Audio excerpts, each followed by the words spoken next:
Troisième et dernière partie de cette émission, je suis toujours avec Emmanuel Kouzoumoami, analyste politique et économique, Brice Nzamba, avocat au barreau de Paris, Adam Azeizi, consultant en stratégie. Place à notre Zoom.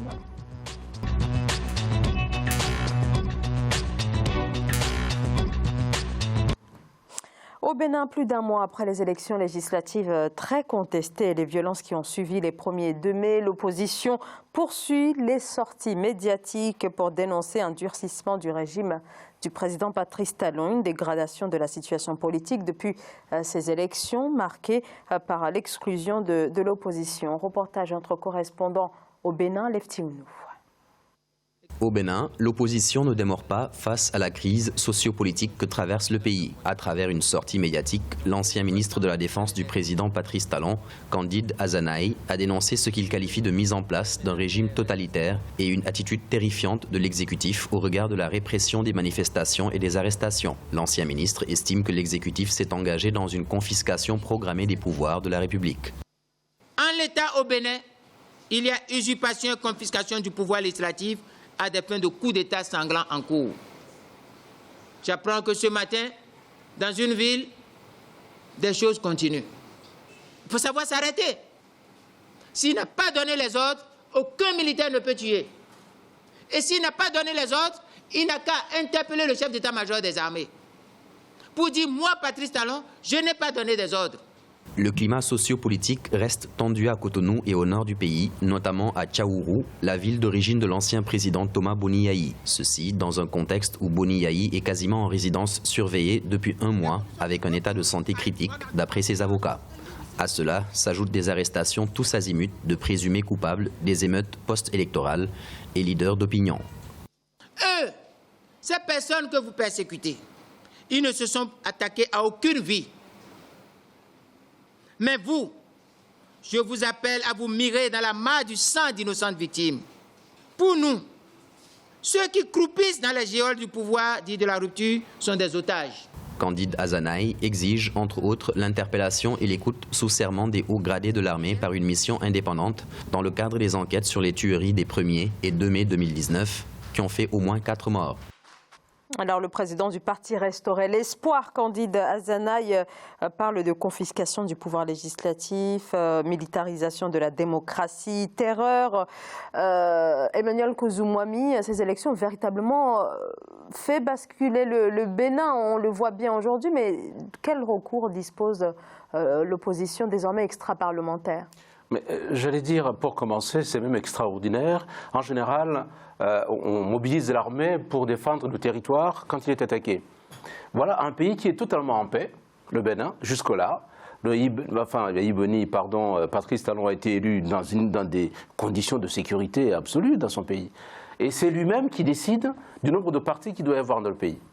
Il n'y a que les électeurs qui décident du nombre de partis quand vous vous présentez aux élections que vous les perdez. Le seul juge du nombre de partis dans le pays, c'est le peuple. Ce n'est pas le président qui décide du nombre. Lui, il a décidé qu'il fallait les réduire.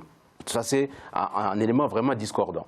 Deuxièmement, il organise les élections législatives, mais dans des conditions quelque peu obscures, et en tout cas dans les précipitations pour interdire à ses concurrents de pouvoir se présenter. Naturellement, les opposants aujourd'hui ont parfaitement raison de contester ces élections-là. Ils vont continuer pendant toute la législature. Ils ont raison. Maintenant, où en est-on? Est-ce que nous allons continuer dans ce bras de fer, comme dit d'ailleurs l'ancien ministre Candide Azanaï, je le comprends tout à fait, son propos, tiens, c'est de dire comment se fait-il que l'armée arrive à tirer sur les foules sans l'ordre du président qui est le chef suprême des armées. Ce n'est pas possible. Donc, autrement dit, il faudrait convoquer le chef d'état-major des armées, plus éventuellement quelques patrons de région, puisque l'actuel ancien président, Thomas Yayi Boni, d'abord il était en résidence surveillée, sa région aujourd'hui est quasiment sous tension, parce qu'il est devenu otage d'un président pour des raisons encore obscures, parce qu'on conteste ces élections législatives. Il faudrait peut-être, dans un premier temps, que le président Talon, s'il a encore de l'esprit, puisse dire, eh bien, on va apaiser. Le seul moyen d'apaiser, c'était d'annuler les élections. Il ne l'a pas fait. Maintenant, l'autre moyen qu'il a aujourd'hui, c'est au moins créer des conditions de sécurité sur l'ensemble du territoire. Ça n'est pas le cas. Comme ça a commencé à Cotonou et que ça commence à se répandre, y compris dans la région de l'ancien président Thomas Yaïboni, il est fort à parier que s'il continue comme ça, en tout cas à jouer la dure tête, d'ici quelques mois, le pays va s'enflammer. C'est ce qu'il ne faut surtout pas faire. Brice Nzamba. Écoutez, moi, ce que je constate, c'est que vous avez un pays, le Bénin, depuis 1990, c'était un modèle au niveau de l'Afrique de l'Ouest et même au niveau de l'Afrique, au sud du Sahara, parce que c'est un pays qui est admiré par l'alternance pacifique, c'est un pays apaisé, et où, quand il y a des élections, il n'y a pas de contestation, comme on le voit souvent, des crises post-électorales, etc. Et vous avez le président Patrice Talon qui est élu, voilà, donc tout s'est bien déroulé, et là, il décide qu'il faut modifier la loi électorale. Et donc, il y a des conditions qui sont posées dans cette loi qui, pour les opposants, ce sont des conditions qui ne correspondent pas à la réalité sociale du Bénin. Donc, il y a des partis de l'opposition qui ne sont pas d'accord avec cette loi, mais il n'en demeure pas moins que cette loi est votée. Et donc, les partis de l'opposition font quand même passer leur dossier pour espérer participer aux élections. Alors, la Commission nationale d'organisation d'élections ne retient pas ces dossiers-là parce qu'ils ne correspondent pas aux critères de la loi électorale. On se retrouve avec deux partis de la majorité présidentielle qui sont les seuls à avoir participé à ces élections. Donc, c'est-à-dire que la majorité, quelque part, c'est une sorte de hold-up électoral. Voilà, c'est-à-dire qu'il y a une bonne partie de la population béninoise qui n'a pas pu porter son suffrage parce que ces candidats n'étaient pas en lice dans ces élections-là. Donc, à partir de ces moments-là, ce qui se passe au Bénin actuellement, c'est que vous avez le législatif, l'exécutif qui est contrôlé. Donc, le pouvoir est absolument, je peux le dire, constitutionnellement entre les mains du régime, de la coalition au pouvoir. Vous avez l'opposition qui ne peut plus porter sa voix au sein de l'hémicycle parlementaire. Donc, le seul lieu où l'opposition peut porter maintenant sa voix, il ne reste plus que la rue. C'est-à-dire qu'on en revient encore, on parlait tout à l'heure de la rue au Congo démocratique, c'est-à-dire qu'aujourd'hui au Bénin, d'ailleurs quand le ministre Candide parle de la résistance nationale, parce qu'on parle de résistance dans le cas où la souveraineté du peuple est confisquée. Voilà, on n'est plus dans le cadre d'une démocratie, parce que là, le discours, les éléments de langage, les mots qui sont utilisés, ce ne sont pas des mots qu'on emploie dans le cadre d'une démocratie. Les mots qui sont employés, ce sont des mots qu'on emploie quand on doit se battre contre une dictature. Donc, dans l'esprit des opposants béninois, il ne s'agit plus d'entrer dans un jeu démocratique, puisque ce jeu-là est confisqué. Voilà. Et le Bénin qui a toujours fonctionné aussi par un esprit de consensus, il faut le dire, il y a toujours eu un consensus à la béninoise pour toujours trouver le juste équilibre, le juste milieu pour que les institutions fonctionnent de façon sereine. Et donc aujourd'hui, moi je crains un peu le pire pour ces pays qui a été un pays phare et modèle. Je crains que devant l'impossibilité d'exprimer sa voix dans le cadre des institutions, qu'il ne reste plus que la possibilité d'exprimer ça dans la rue. Parce que quand il y a une impasse politique, il n'y a plus d'autre choix, souvent, et le choix le plus facile, c'est de recourir à la population pour dire, puisque votre souveraineté est confisquée, il vous appartient à vous de pouvoir la rétablir. Et moi, je crains que finalement l'armée soit embrigadée, que l'armée soit instrumentalisée, puisque l'armée béninoise jusqu'à ce jour a toujours été républicaine. Et moi, je suis étonné que les militaires, comme on l'a dit tout à l'heure, soient chargés du maintien de l'ordre. Le maintien de l'ordre, ce n'est pas l'armée, déjà il faut le dire. Et quand les balles réelles sont utilisées contre la population, il faut que les responsables puissent répondre de cela. Il faut qu'il y ait des gens qui ont donné des ordres, des gens qui ont tiré, il faut qu'ils répondent de ces actes graves. Alors si ce n'est pas fait, ça augmente le sentiment au sein de la population qu'il y a l'impunité. Voilà. Et donc, il y a une dérive dictatoriale. Adam Azeizi. Je rejoins mes collègues par rapport à ce point.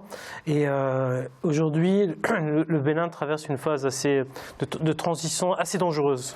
C'est-à-dire passer de cette phase où c'était un pays qui, comme l'a évoqué mon collègue, un pays modèle démocratiquement et politiquement stable, à un pays à risque instable sur le plan politique interne, mais également sur son territoire, parce qu'aujourd'hui le Bénin, qui était un pays touristique qui attirait des touristes sans aucune crainte, est aujourd'hui confronté à d'autres risques frontaliers, comme ce qui s'est passé récemment. Donc aujourd'hui, c'est la chose dont a besoin le moins ce pays. Et donc, aujourd'hui, la principale question sur laquelle doit s'interroger le président, également les acteurs de la région, que ce soit l'Afrique de l'Ouest ou sur l'ensemble de l'Union africaine, c'est comment faire en sorte que cela ne dérive pas à un conflit ouvert entre un pouvoir en place et une opposition qui estime qu'elle n'a plus d'espace politique pour exister de manière démocratique et qui éventuellement pourrait évoluer vers une confrontation qui serait moins de la démocratie mais plus de la violence dans le continu. Et c'est vraiment le point crucial sur lequel aujourd'hui tous les acteurs, que ce soit internes au pays mais aussi voisins, doivent s'engager et s'interroger. Et aujourd'hui, le président essaie de marquer son autorité à travers cette volonté d'exercer une pression sur toute l'opposition, mais cela produit l'effet inverse en décrédibilisant son pouvoir, une opposition qui estime que l'usage de cette violence est simplement un moyen pour le président de montrer qu'il ne tient pas le pays d'une main comment dire, démocratique avec la confiance du peuple et que l'armée et les militaires sont le seul moyen qui le préserve. Et ce qui est vraiment la chose à ne pas faire. Donc c'est vraiment quelque chose sur lequel le président doit faire vraiment attention et l'ensemble de la communauté africaine doit aider le président à prendre conscience, à remettre l'opposition sur la scène médiatique, leur donner le moyen de s'exprimer et leur demander de s'engager dans l'écosystème politique du pays. Autrement, ce serait nuisible de détruire un si beau modèle régional. Alors, pour l'instant, les acteurs de la région restent assez silencieux. On pense notamment à la CEDEAO et d'ailleurs, l'opposition dit finalement ne pas véritablement compter sur la CEDEAO au regard du positionnement de la CEDEAO pour le pays voisin qu'est le Togo. Malheureusement, il n'est pas le seul pays ou le premier pays abandonné dans ses problèmes. Le peuple, j'entends bien, par les organisations régionales africaines. Le président Talon, s'il ne fait pas attention, il peut conduire le pays à 3 crises majeures. La première crise, c'est la crise de confiance économique, donc. Et derrière, un pays qui entre dans l'instabilité comme cela devient un pays qui repousse les investisseurs. Or, c'est un pays pauvre. Il a besoin des contributions extérieures, des investisseurs directs étrangers, de façon à pouvoir continuer au moins à se développer à un rythme lent, comme il a commencé depuis un certain temps déjà, mais au moins à se développer doucement. Et aujourd'hui, avec cette instabilité que crée le président dans son pays, il risque de créer ce risque justement de déclassement et de délabrement économique dans le pays. Ça, c'est le premier risque. Le deuxième risque, c'est un risque vraiment sécuritaire. Donc, à ce rythme-là, il va y avoir, comme mes 2 collègues viennent de le dire, une réaction de la rue, parce qu'il n'y a pas d'autres moyens d'expression, il n'y a pas d'autres espaces d'expression. Quand vous n'avez pas le Parlement pour vous exprimer, quand vous n'avez pas l'administration même pour pouvoir au moins contester, il ne reste plus que la rue. Or, la rue, aujourd'hui, ça commence par la capitale. Mais à ce rythme-là, je dis, c'est ce que je disais tout à l'heure, on va avoir une contagion. Beaucoup de régions vont se réveiller en se disant, puisque nous sommes interdits de parole dans le pays, avec l'insécurité qui grandit, on va de plus en plus investir les rues. Donc, il crée l'insécurité sur l'insécurité, et petit à petit, une petite guerre civile n'est pas impossible. Troisième risque majeur, c'est le risque politique même. Si Talon se dit, en essayant d'avoir une Assemblée nationale à ma botte, comme ça, je pourrais, comme certains le font, il a des exemples loin de chez lui, des gens qui ont modifié les constitutions pour se faire un 3e mandat, puisque le Bénin est limité à 2 mandats consécutifs, pas plus. Et pourquoi? Parce qu'il peut toujours invoquer l'histoire d'insécurité dans le pays, des difficultés de fonctionnement des institutions, qu'il a d'ailleurs contribué naturellement à saccager, et pouvoir se dire, voyez-vous, le seul homme providentiel qui puisse être dans le pays pour pouvoir redresser le pays, c'est moi-même. Autrement dit, c'est l'autocratie qui va s'installer, et tranquillement, il va manipuler la Constitution et la loi fondamentale pour ses propres intérêts. Donc ça, c'est le 3e risque, à la fois politique et constitutionnel. Ces 3 risques-là, aujourd'hui, ils sont pendants. S'il ne fait pas attention, on court directement dans ces 3 risques-là. Alors, merci beaucoup. On arrive malheureusement au terme de cette émission. Merci à vous, Emmanuel Kouzou-Moami. Je rappelle que vous êtes analyste économique et politique. Merci à vous, Adama Zeizi, consultant en stratégie. Un grand merci à vous également, Brice Nzamba. Je rappelle que vous êtes avocat au barreau de Paris. Et merci à vous, bien sûr, de nous avoir suivis. Merci de votre fidélité. À très vite dans l'Africa Newsroom. Merci.